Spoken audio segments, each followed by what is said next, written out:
My sister slept with boys, so my mom kicked her out. Now she hates me for ignoring her. I have been no contact with my sister Cheryl and mother since I turned 18. Our parents divorced when I was 14, when my mom's constant favoritism and enabling of Cheryl's abuse of me would not stop. My mom excused it as every parent has their favorite, but Cheryl took delight in stealing from me, destroying my things, and using me as a physical and emotional punching bag. My dad, after years of trying to force family counseling, mental health evaluations, family interventions, but my mom kept enabling and at times felt like encouraging Cheryl. My dad treated divorce as a last-ditch effort to try and save what was left of my childhood. My mom demanded full custody of Cheryl, in exchange for giving my dad 80/20ths me. It was a rough battle, and he really did try to limit my custody time with mom. At 16, I was able to stay with my dad full-time, and only see mom and Cheryl occasionally or at school. I suspect my mom wanted 80/20ths me to keep me around as Cheryl's punching bag, but Cheryl's power over me lessened the instant I had the power to just walk away. It's funny, Cheryl seemed obsessed with taking from me. New phone? Taken. New tablet? Taken. Once we were both in high school and I lived with dad full-time, she couldn't blatantly steal from me anymore. Didn't stop her from trying. I had one boyfriend in high school, who she tried to seduce, but failed. He told me immediately and was weirded out by it. When I went to college, she e-stalked me and found out if I was dating anyone. Had 2 boyfriends in college, and she tried the same thing. Both times, they told me about Cheryl's attempts and shot her down. This part might need explanation. Cheryl is conventionally attractive, like from across the room, but since she was a teenager, she has a hygiene issue. She showers once every 2 weeks and uses a combination of scented hand lotion and perfume that combines with her BO into a new mega stench versus covering up. My last college boyfriend remarked that when she put her hand on his shoulder, he was immediately grossed out by her nails. When I was in college, Cheryl also attempted to get a credit card in my name, but I had a lock on my credit, courtesy of my father who feared my mom would try this first. So, needless to say, I'm not impressed with my sister or my mom. Last night, I got a weird call from my Aunt Janice, my mom's sister. I haven't talked to this woman in nearly a decade and suddenly she's calling me. She asked me what I heard. I heard nothing, so I was confused. She instantly was like, good. Cheryl needs a place to stay. Your mom kicked her out. I was immediately like, excuse me? No? Janice then kept begging me to let Cheryl stay at my place, at least for a few days, for my mom to cool down. I told Janice that I haven't talked to Cheryl, my mom, or her in years, that you are all strangers to me, and last time we all talked you aren't my favorite people. Janice then kept saying family helps family and it's just for a few days, it'll be fine. I finally blocked the number, but I did get a confused call from cousins confused that I cut my sister and mom off, as if it happened recently and not almost a decade ago. The cousins, from my mom's side, rarely talked to me, so they were just as confused as I was and wanted clarification. I'm debating on telling them the details, but I'm thinking of just telling them it's not their business. But I can't help but think I should have handled the call with my aunt better. Update 1: Talked to 2 of my cousins over the phone and explained that I've been no contact with my mom and sister since I was 18, still saw them both a handful of times, but never interacted with them directly. As suggested, gave Cliff Notes version of what happened with my sister and mom that made me want to cut them both off. One cousin said figures and the other said make say, and say. Aunt sent a message via Facebook Messenger of I had no idea it was that bad. She did, and that she will leave me alone about it from now on. Overall, felt good starting my Friday until noon today. My husband and I work from home, and we were both surprised when our Ring doorbell said we had someone buzzing the front door. Checked the camera and, yup, it's my sister Cheryl with 2 suitcases. Went to the door and kept the screen door closed and locked, but opened the front door. I could still smell her weird BO through the screen door, so her hygiene has not improved since I last knew her. Cheryl tried to go hey sis. All bubbly and like half my childhood didn't happen. I asked what she wanted. She said her and mom got in a fight, wouldn't say what the fight was about, and asked to stay with me. I said absolutely not. And she started crying.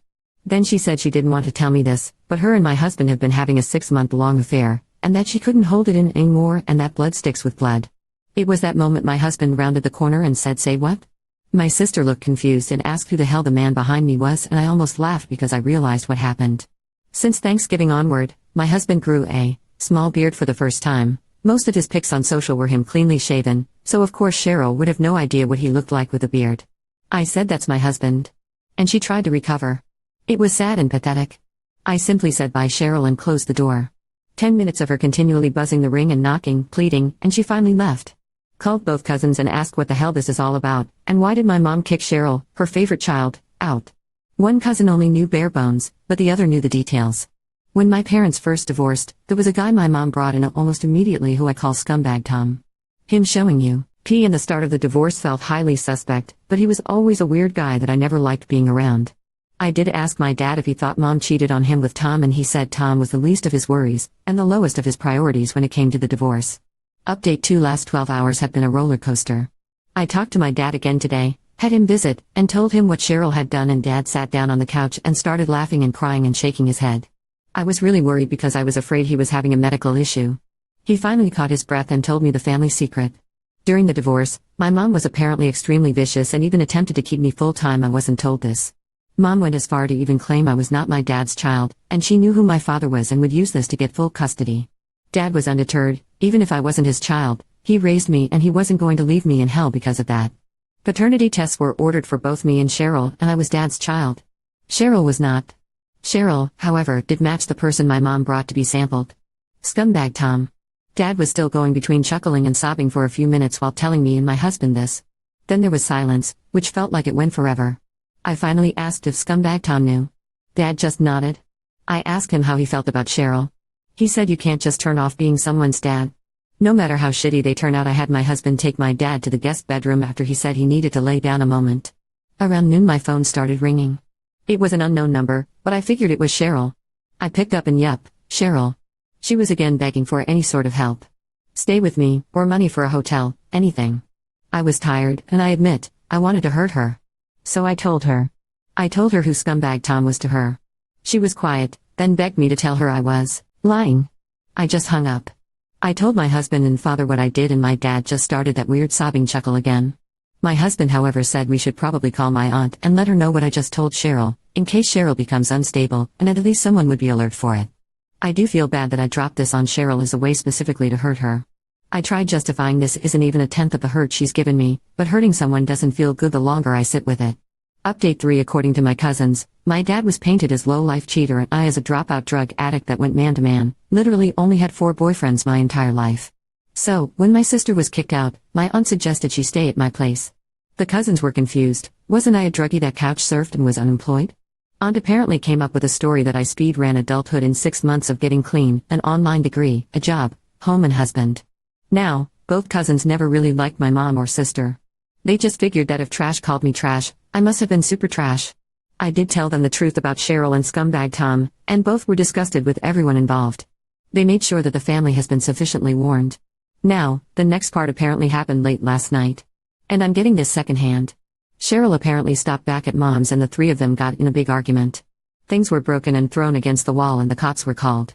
Cops showed up. Mom tried to get Cheryl kicked out, but apparently, Cheryl's legal address is mom's house, so the cops told her she can't be kicked out. Same with Scumbag Tom's legal address, so as long as no one is actually assaulted, the cops didn't care. I'm now making it a habit of putting all calls from unfamiliar numbers straight to voicemail. Got 3 from new numbers last night. 2 was Mom. First her crying and pleading for her to apology, to me and begging me to understand. Second was her screaming and cursing to the point of it devolving into noise. The third call was Scumbag Tom. Started with him going, "Hey kiddo." Deleted that one before it finished. Going to take the Ring doorbell footage, the past legal case of the credit card, the voicemails, the texts, and info from my cousins and get some legal orders in place now. It's all just trash. Update 4: aunt then made up a story that I got my life together, got clean, a degree, career, house, and husband in 6 months' time. Cousins were skeptical, but they thought that since my mom and sister were trash, if they called me trash, I must have been super trash, so they always kept a distance away. That's since been cleared up. For the most part, the cousins wanted to stay away from the epicenter of drama bombs. The next part I heard in part from 2 of my cousins. Cheryl decided to head back home, and her and mom got into a big argument, and Scumbag Tom decided to jump in. Cops were called, everyone's addresses were verified, and the cops' attitude was since no one was assaulted, no one is allowed to kick anyone out and left. I've been getting calls from all family members now. Mom, Cheryl and Scumbag Tom go straight to voicemail, and I'm collecting as much of it as possible, and have been sending it to the police.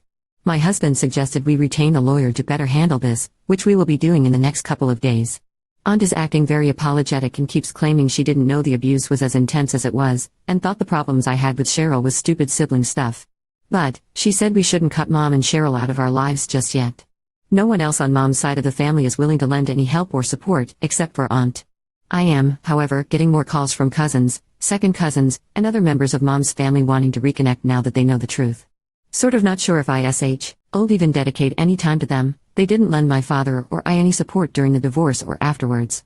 Part of me understands that it's because my mom and sister spun a hell of a narrative, but at least according to my cousins her side of the family thought Mom and Cheryl were trash anyways, but still associated with them.